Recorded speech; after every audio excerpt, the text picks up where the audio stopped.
Do you think it's increased or decreased the power? I would say probably reduce the bargaining power, because there's more transparency, and people can shop around different suppliers. Yes, exactly. So first, there's a decrease in trade. The suppliers, now you can't just hold your price. So you can't just keep it a secret. So the customers, we can compare everywhere. We don't need to go to one shopping mall and another shopping mall and then a third shopping mall. So that's much less costly for us to compare the prices just online and through different digital tools. And even for if you are booking a flight, booking hotels, this is especially easy because you don't really need to check the price across different websites. You just need to go to one website, the travel agency, Trustpilot, TripAdvisor. So you can get all those information about where you can get the best buy. Any different answer? Any other answer? There are multiple answers to this question. This is a great one. Do you have an answer?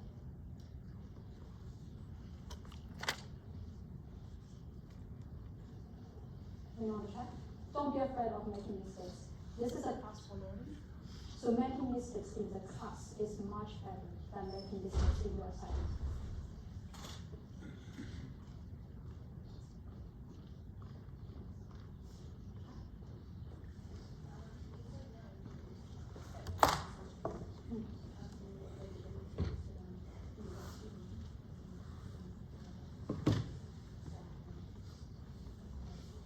Do you think it's decreased or increased the buying power?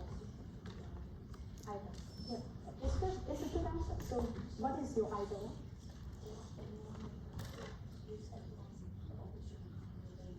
Yeah.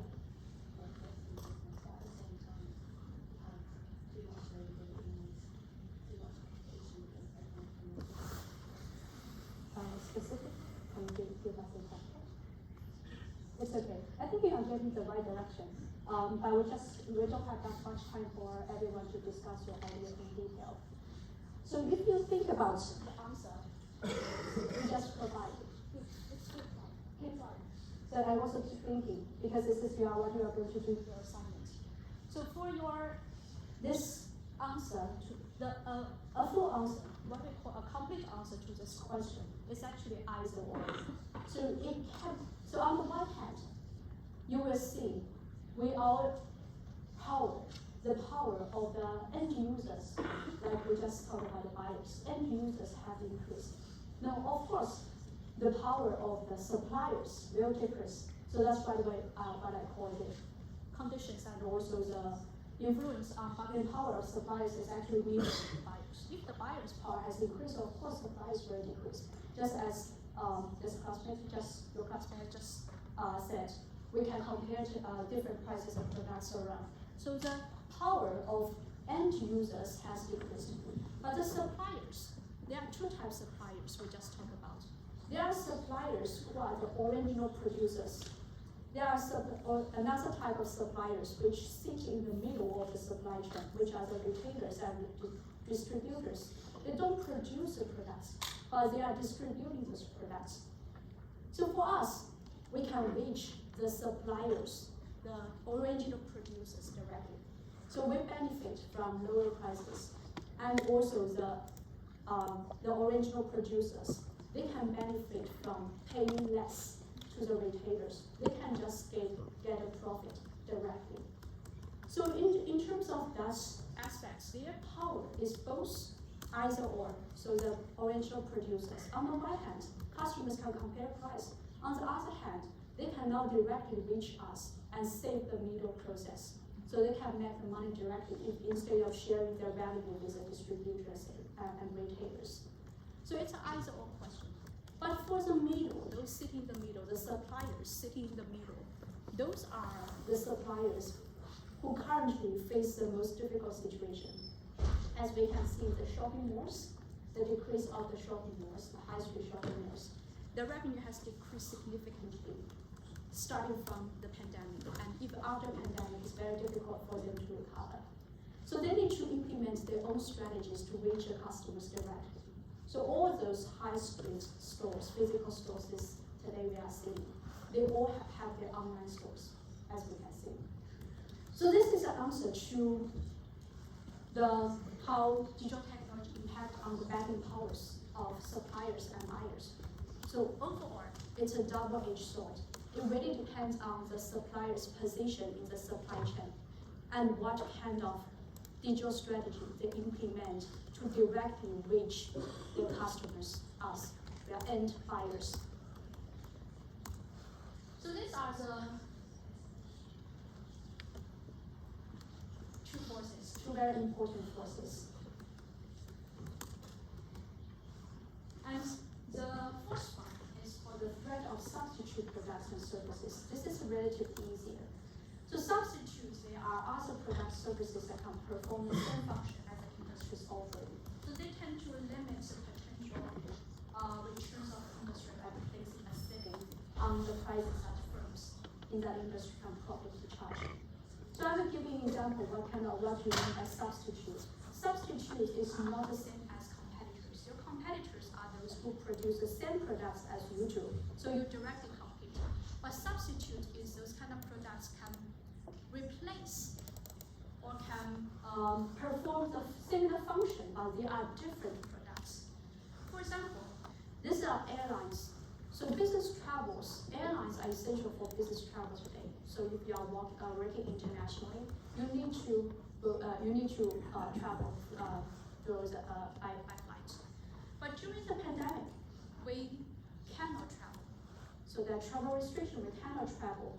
So that's why video conferencing has become predominantly, even today, a predominant way for business partners to communicate, interact with each other.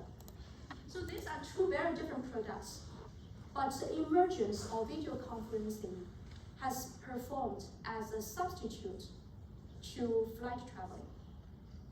So they are very different products, but you can get the same functionality, you can reach the same purpose with video conferencing. So this is what we mean by substitutes. If there are many substitutes in your market, that also means your market position is bigger. So digital technology today, as we can see from the example, it tends to create numerous substitutes to the traditional products and traditional physical products, traditional services. So overall, it tends to create more threat of substitute products and services to an existing market. The last way is arrival among existing competitors. So different competitions, the level of competition in this market is the last force.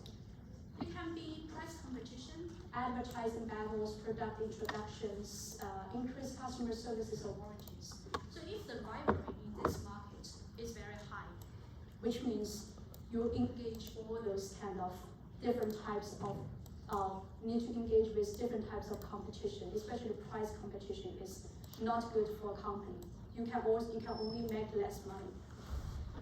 So if a market is filled with this kind of competitions, intense rivalry can be the result, can decrease your position in this market. It can make you in a less advantageous position.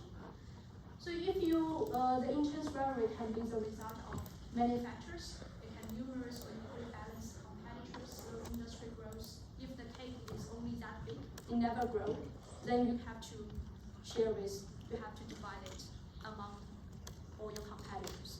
If the cake is that big, you always compete for that piece of cake, small cake. Also, if there's a lack of differentiation or switching costs, capacity addition required by economy of scale, if you really need to scale up to reduce your costs, you also can increase your increase the rivalry among your existing competitors. Everybody will compete for producing and reducing the cost and increasing price. High exit barriers. If it's difficult for a competitor to live in this competitive market, they have to stay here. So this market will continue to involve the intense competition. So these are the 5 forces introduced by Horta. Even today, practitioners and academics still widely use it to analyze the complex external environments a company faces as an initial analysis. So it also has some disadvantages, which we will talk about in after a break. So let's take a 15 minutes break. So we will come back and review the disadvantages